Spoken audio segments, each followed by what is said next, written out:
À 5 jours du premier tour des régionales, ITélé donne la parole à tous les candidats. On reçoit aujourd'hui François Asselineau. Bonjour. Bonjour, Vous êtes président de l'UPR, l'Union populaire républicaine, autoproclamée, parti qui monte malgré le silence des médias. Alors on n'est pas silencieux ce matin sur ITélé puisqu'on s'intéresse à votre programme, notamment en Ile-de-France. Vous êtes présent dans 13 régions, dont l'Ile-de-France. Vous menez cette liste vous-même. Beaucoup de grands partis oublient de nous parler des enjeux purement régionaux de ces élections. Est-ce que vous avez un programme propre à l'Île-de-France? Est-ce que vous avez des propositions précises, concrètes? Oui, bien sûr, on a comme tous les partis un programme que les auditeurs peuvent aller voir sur notre site upr.fr. J'en citerai par exemple un exemple, c'est le recours à la démocratie directe, par exemple sur le Grand Paris ou bien sur les mesures en matière de pollution de l'air, la circulation alternée, le choix entre la circulation alternée ou bien l'écotaxe ou bien des taxes pour entrer dans Paris, ou les Jeux Olympiques. Tout ça, nous estimons que ça devrait être soumis au référendum des Franciliens. Voilà. C'est un exemple parmi beaucoup d'autres, mais je crois qu'il y a beaucoup d'autres choses à dire, en fait, à l'occasion de ces élections régionales. En particulier, notre mouvement politique est le seul parti politique en France qui expose aux Français pourquoi il y a eu le charcutage des régions, ou plus exactement les fusions. Alors c'est vrai qu'en Ile-de-France, on est moins concerné qu'ailleurs, mais il y a quand même de nombreuses régions qui ont été fusionnées. Et nous expliquons pourquoi. Eh bien, les dirigeants français, qu'ils soient de droite ou de gauche, veulent fusionner les régions, avoir des grandes régions, supprimer les départements auxquels les Français sont très attachés et fusionner de force les communes. Nous expliquons pourquoi. Et alors pourquoi ? Pourquoi ? Bien parce qu'il s'agit en réalité de donner de plus en plus de pouvoir aux régions. Elles ont d'ailleurs, on leur dit qu'elles doivent traiter directement avec Bruxelles, avec les fonds prétendus européens. Et ce qui se cache à terme, c'est la dislocation de la République française à horizon de 5 ou 10 ans. Ceux qui rigolent, qu'ils aillent regarder ce qui se passe en Espagne où les gens rigolaient il y a 10 ans ou il y a 15 ans. N'est-ce pas ?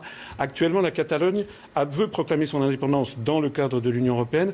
En fait, la situation est en train de tourner vinaigre, puisque l'armée a dit qu'elle interviendrait militairement et la Cour constitutionnelle de Madrid a dit qu'elle a autorisé des tirs à balles réelles. Ceux qui rigolent doivent aller voir ce qui se passe au Royaume-Uni avec l'Écosse, par exemple, qui a également réclamé son indépendance dans le cadre de l'Union européenne. Ceux qui rigolent doivent aller voir ce qui se passe en Belgique avec la Flandre. Au même moment, d'ailleurs, vous avez vu que le président de la République française a voulu relancer la ratification de la charte des langues régionales et minoritaires. Il s'agit donc bien, dans l'esprit des gens qui pilotent toute cette affaire, de développer les eurorégions.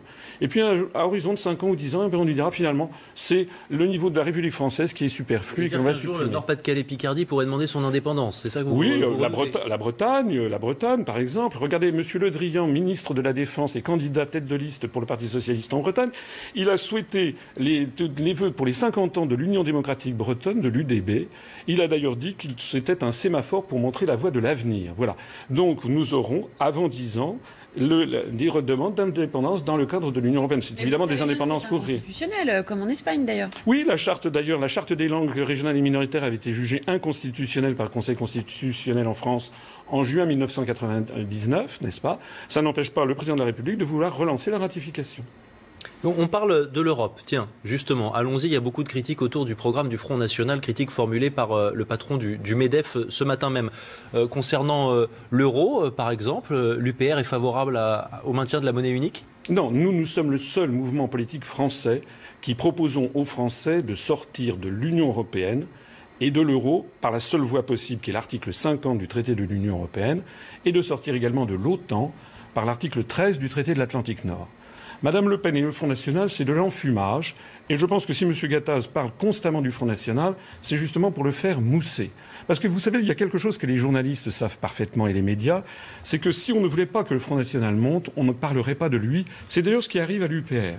Alors j'invite les téléspectateurs qui ont... Donc on fait exprès d'en parler pour le faire monter, c'est ce que vous nous dites. Je suggère aux téléspectateurs d'aller sur notre site upr.fr où ils trouveront en ligne une vidéo de 20 minutes qui montre les 21 versions du Front National sur l'Union européenne et l'euro qui sont toujours contradictoires. La seule chose qui n'y a jamais, c'est la sortie de l'Union européenne et de l'euro. Par ailleurs, le Front National est un mouvement d'extrême droite. Il suffit d'aller sur sa page Facebook pour voir la tonalité des échanges qui ont lieu.